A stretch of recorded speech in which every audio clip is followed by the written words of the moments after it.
Okay, so there's an idea that can be talked about in martial arts by an instructor, a formal traditional instructor that follows and can lead into your own personal life. It's mind, body, and spirit. Mind, body, and spirit. Here's my take on it. Here is my take. You want the mind, body, and spirit. We'll call it the Triforce because I'm a big Zelda nerd.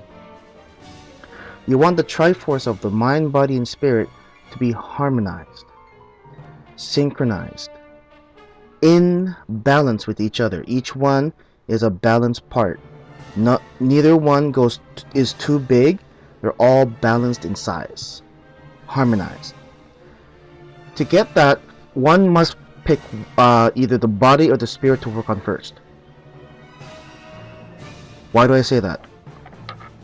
Let's say this is body, this is mind.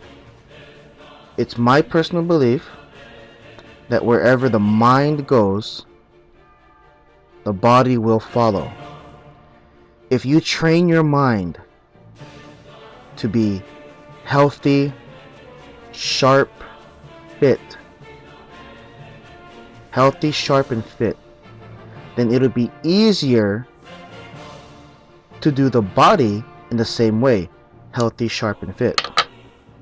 Now, vice versa, because it also works both ways. If you train the body to be healthy, fit, strong, then it'll be easier to train your mind to be healthier, fit, and strong. So where the mind goes, the body will follow, and vice versa. It works both ways. They pull each other along, okay? Until mind and body are synchronized, they are in harmony. When those two are finally in harmony, then your spirit will be calmed. Because until these two are in harmony, they're balanced, your spirit is in turmoil.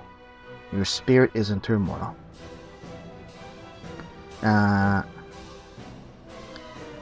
Excuse me.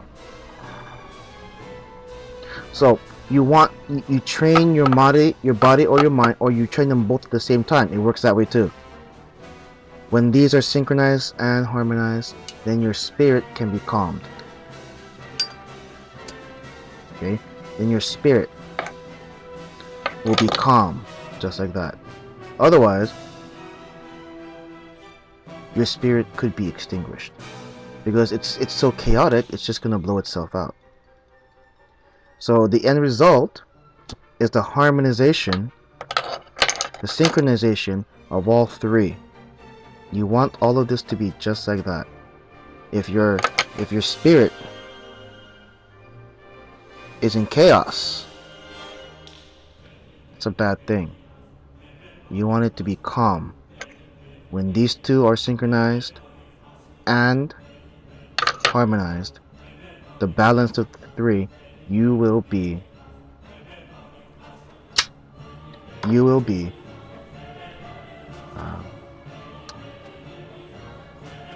the best you can be. Your spirit is calm, your mind works well, your body is healthy. And that is what, excuse me, my eyes itchy today.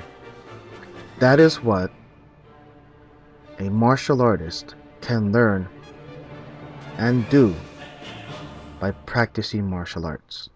With that in mind. So martial arts, you train the body. Obviously, you train the body. In school, you train the mind to be strong, to be healthy, intelligent. You eat the right foods for a strong body and then a strong mind. Then when those two are finally synchronized, when you mature as an individual, then it'll be easier with the help of mind and body to calm your spirit. Calm your spirit. Okay? Example here. This man right here, Bruce Lee. No one in the martial arts world has never heard of Bruce Lee. I'm sorry. This man is a prerequisite, I believe, to start any martial art. He made this book, he wrote this book and drew the images inside the book to profess, preach his interpretation of martial arts. He created the style Jeet Kune Do to harmonize, to arrange all of his thoughts, all the corrections he made.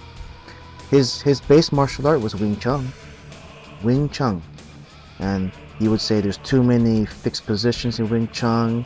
He knew what was wrong, so he made this martial art discipline. I used the word style too much. He made this martial art discipline to fix it. The classical mess, I believe he called it. I bring this book out because the first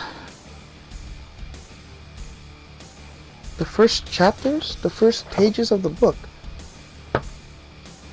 it's not what you think it would be. You think you would just go straight into the physical conditioning. You think he would just go straight into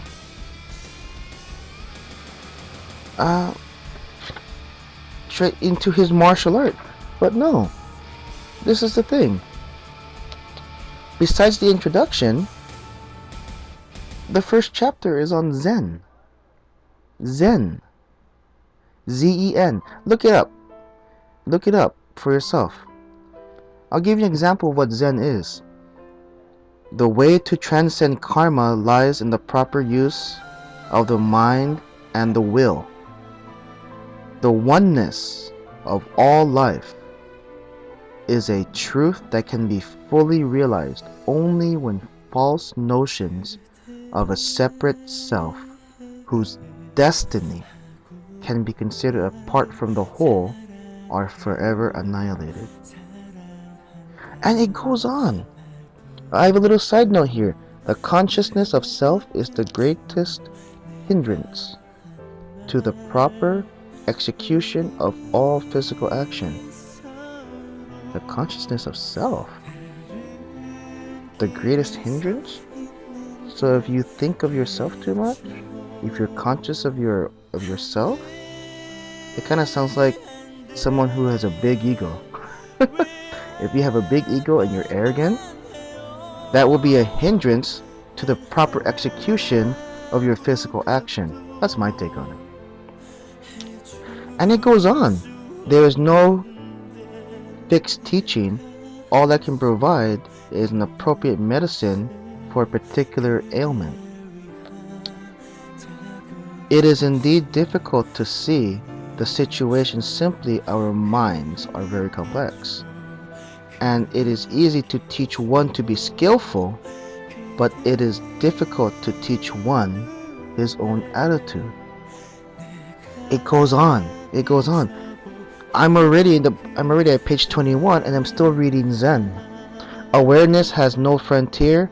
It is a giving of your whole being without exclusion. The actual physical training doesn't start until page 26. So 25 pages of nothing but Zen. Bruce Lee knew to train the mind first. I won't say no. He started training your mind first. He trained your mind to prepare for the physical activity. What does that say? What does that say about mind, body, and spirit? I encourage all of you. That book, Tao of Jeet Kune Do, is only $14.95. I encourage all of you to buy that book.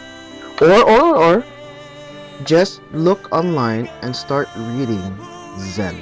Z-E-N. Z-E-N.